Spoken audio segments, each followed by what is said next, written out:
Guys, samahan niyo ako. Maglilinis ako ngayon.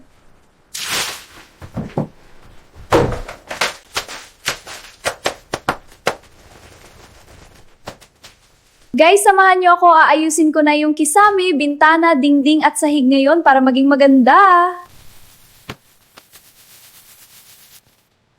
Guys, samahan niyo ako. Idagdag ko na yung bed, flat TV, magandang ilaw at mga cute na designs para maging mas maganda ang room. Tapos, imontan na natin ang flat TV dito at idagdag na ang mga cute na design. Anong masasabi niyo? Maganda ba ang results? Comment ka nga.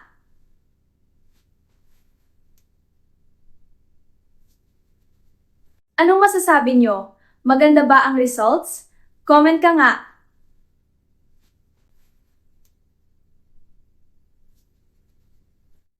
Parang condo na siya eh. Di ba ang ganda talaga?